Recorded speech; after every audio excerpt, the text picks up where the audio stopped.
കുറച്ച് വത്തല് കിട്ടി. വത്തല് കിട്ടിയപ്പോ ഞാൻ ഇതുകൊണ്ടൊരു പീര വെക്കാന്ന് വെച്ചു. അപ്പൊ ഈ പീര വെക്കാൻ വേണ്ടിയിട്ട് എന്തൊക്കെ സാധനമാണ് നമുക്ക് വേണ്ടത് എന്ന് നോക്കാം. മീനിതാ നന്നാക്കി വെച്ചിട്ടുണ്ട്. പിന്നെ അതാ കറിവേപ്പില, പച്ചമുളക്, ഇഞ്ചി, വെളുത്തുള്ളി, കൊടംപുളി, തേങ്ങ. ഇത്രയും സാധനങ്ങളാണ് ഈ പീരയ്ക്ക് ആവശ്യമുള്ള സാധനങ്ങൾ. അപ്പൊ ഇത് എങ്ങനെ ഉണ്ടാക്കാന്നൊന്ന് നോക്കാം നമുക്ക്. അപ്പൊ നമ്മളെ പീര വെക്കാൻ വേണ്ടിയിട്ട് ഞാനൊരു ചട്ടി അടുപ്പത്ത് വെച്ചു.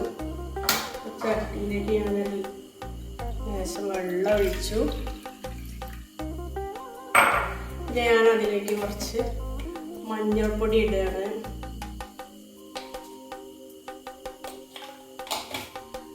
പിന്നെ ഞാൻ അതിലേക്കൊരു ഇച്ചിരി മുളക് പൊടി ഇടുന്നുള്ളൂ, കാരണം ഇതിലേക്ക് പച്ചമുളക് കൂട്ടാനുണ്ട്. അപ്പൊ ഞാനൊരു ശകലം മുളക് പൊടി ഇട്ടു.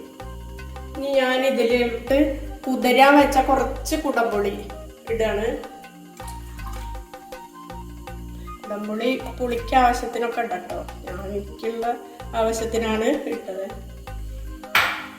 ഇനി ഇത് തിളച്ച് വരുന്നവരെ നമുക്ക് വെയിറ്റ് ചെയ്യാം.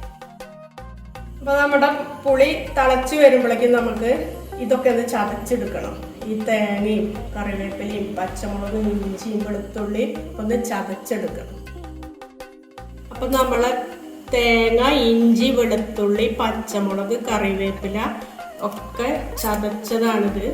ചതച്ച് എടുത്ത് വെക്കുകയാണ്.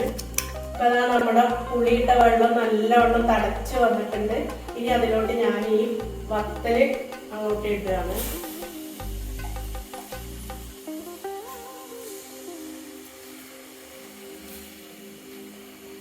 ഇനി നന്നായിട്ടൊന്ന് തിളച്ച് വരട്ടെ. അപ്പൊ നമ്മുടെ മീനിലെ വെള്ളമൊക്കെ ഏകദേശം വറ്റി വന്നു. ഇനി നമുക്ക് ഇതിലോട്ട് ഈ ചതച്ചു വെച്ച വെളുത്തുള്ളി, ഇഞ്ചി, പച്ചമുളക്, നാളികേരം ഇതൊക്കെ ഇതിലോട്ടൊന്നോട് മിക്സ് ചെയ്ത് കൊടുക്കാം.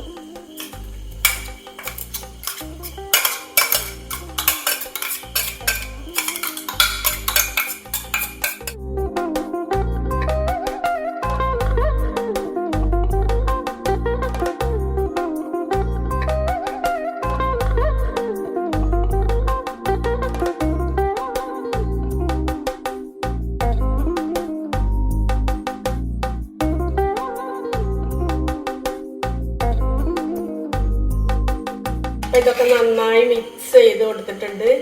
ഇനി ഒന്നൊരു ചൂടാട്ടട്ടെ. അപ്പൊ നമ്മളെ മീന് പീര ആയിട്ടുണ്ട് കേട്ടോ. മീൻ പീരായി ഇതാ കണ്ടോ. ഇതിലിപ്പോ ഞാൻ തേങ്ങയൊക്കെ ചേർത്ത് കൊടുത്ത് വെള്ളമൊക്കെ നന്നായിട്ട് വറ്റിയുണ്ടോ. ഒരു തുള്ളി വെള്ളമില്ലാതെ വന്നിട്ടുണ്ട് കണ്ടോ. ഇത് അടച്ച് വെച്ച് കുറച്ച് നേരം ഇരുന്ന് കഴിഞ്ഞിട്ട് നമ്മൾ കഴിക്കാനാകുമ്പോൾ ഇതിലോട്ടൊരു തുള്ളി പച്ച വെളിച്ചെണ്ണ ഒഴിച്ചു കൊടുക്കുക.